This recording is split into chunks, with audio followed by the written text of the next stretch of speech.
July August গণ অভ্যুত্থান শোক ও বিজয়ের যে আমরা বর্ষপূর্তি পালন কমিটি যেটা করেছি, সেই কমিটির পক্ষ থেকে এই চীন মৈত্রী সম্মেলন কেন্দ্রে আমাদের যে প্রথম অনুষ্ঠান, উদ্বোধনী অনুষ্ঠান, সেই অনুষ্ঠানটির সামগ্রিক এর আঙ্গিক কেমন হবে এটি সরজমিনে দেখার জন্য আমরা এখানে উপস্থিত হয়েছি। আমাদের এই কমিটির অন্তর্ভুক্ত সকল জাতীয় নেতৃবৃন্দ, এখানে যুগ্ম মহাসচিব শহীদুদ্দিন চৌধুরী অ্যানি, প্রচার সম্পাদক সুলতান সালাউদ্দিন টুকু এবং আমাদের এই বাস্তবায়ন পালন কমিটির যে সদস্য সচিব ডক্টর মুর্শেদ হাসান খান সহ এখানে আরও অনেকে আছেন।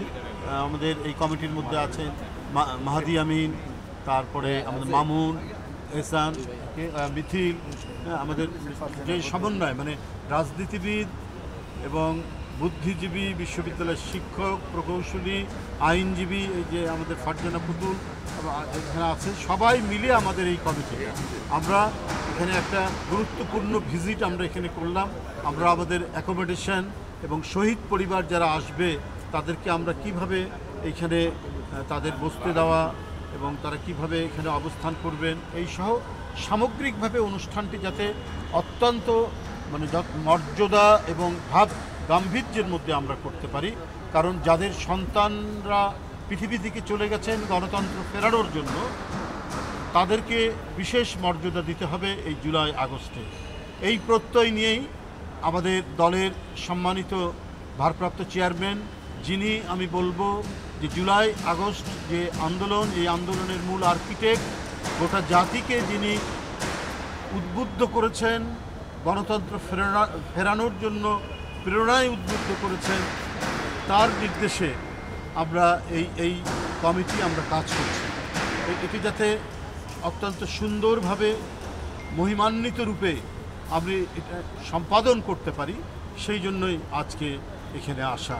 আমাদের এই পালন কমিটির পক্ষ থেকে বিভিন্ন উপকমিটি তারা নিরন্তর কাজ করছেন, সার্বক্ষণিক কাজ করছেন।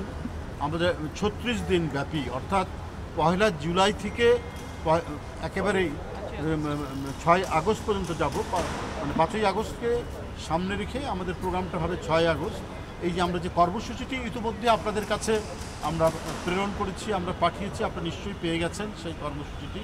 তো এই কর্মসূচিটি, সামগ্রিক কর্মসূচিটি যাতে যথাযথভাবে এটা পালন হয়, বাস্তবায়ন হয়, এই জন্যই এই কমিটি এবং এই কমিটির অধীনে যে উপকমিটিগুলো তারা দিনরাত কাজ করছে।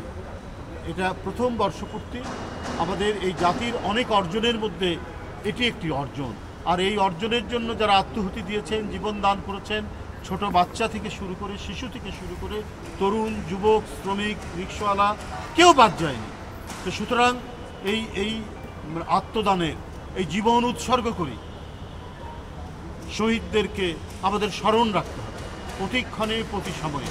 আর বিশেষ করে জুলাই আগস্টে আমাদের বিশেষ সম্মান তাদেরকে দিতে হবে। তাদের প্রতি বিশেষ শ্রদ্ধা এবং সম্মান জানানোর জন্যই বিএনপির পক্ষ থেকে এই কর্মসূচিগুলি পালিত হচ্ছে। আমরা এমন একটি ভবিষ্যৎ নির্মাণ করতে চাই, এমন একটি স্বপ্নের ভবিষ্যৎ যেটা মানুষ স্বপ্ন দেখে, যেটা মানুষ কল্পনা করে, যে আমরা সেই সমস্ত দুর্বিষহ অন্ধকার যুগে ফিরে যেতে চাই না, যে প্রতিটি বাবা মা তার সন্তানের মানে গুমের জন্য, তার বিচার বহির্ভূত হত্যার জন্য আতঙ্কিত বোধ না করেন। প্রতিটি বাবা মা তার মেয়ে স্কুলে গেছে, কলেজে গেছে, সে ফিরে আসার বিষয়টা নিয়ে আতঙ্কিত বোধ না করেন। আমরা সেই নিরাপত্তাময়, আমরা সেই প্রত্যেকের যাতে সুস্থির নিরাপদ জীবন নিশ্চিত হতে পারে, সেই কারণেই আমাদেরকে কাজ করতে হবে। তাই এই শহীদদেরকে আমাদের সব সময় মনে রাখতে হবে এবং তাদেরকে মনে রেখেই আমাদের সামনের কাজগুলো করতে হবে। আমরা এখন আরেকটি সংকটের মধ্যে পড়েছি। আমাদের অর্থনৈতিক সংকট আছে, সামাজিক সংকট আছে, নানা ধরনের মব কালচারের কথা শোনা যাচ্ছে। এগুলোর থেকে গোটা জাতিকে আমাদেরকে মুক্ত করতে হবে। প্রতিটি জাতির কাছে আমাদের যারা জনপ্রতিনিধি হবেন আগামীতে, তাদের প্রতিটি পদে পদে যাতে জবাবদিহিতে থাকে, সেই গণতন্ত্র নিশ্চিত আমাদের করতে হবে। এখানে একজন ব্যক্তি ক্ষমতাশালী হলেন, কেউ এমপি হয়ে গেলেন, কেউ জনপ্রতিনিধি হয়ে সে এলাকার গডফাদার হয়ে গেলেন, শেখ হাসিনার আমলে যেটা হয়েছে আমরা সেই পরিস্থিতি তৈরি হবে না। জনপ্রতিনিধিরা হবেন মানুষের সেবক, জনগণের সেবক। আমরা সেই দিন, সেই পরিবেশ, সেই দিকেই হচ্ছে আমাদের অভিযাত্রা। বন্ধুরা, গত বছরেও আমাদের প্রবৃদ্ধি ছিল 4.2, এবারে নেমে এসেছে 3.9। কিন্তু এইভাবে অর্থনৈতিক পরিস্থিতি যদি খারাপ হতে থাকে, বিনিয়োগ যদি না হয়, তাহলে এটা তো হবে অত্যন্ত দুঃখজনক।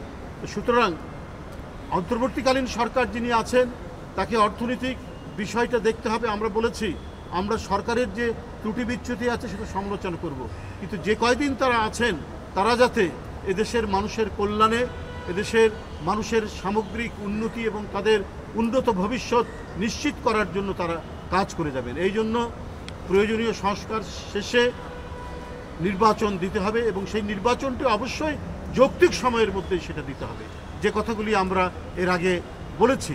এবং ইতিমধ্যে প্রধান উপদেষ্টা ডক্টর মোহাম্মদ ইউনূস এবং বিএনপির ভারপ্রাপ্ত চেয়ারম্যানের সাথে বৈঠক হয়েছে।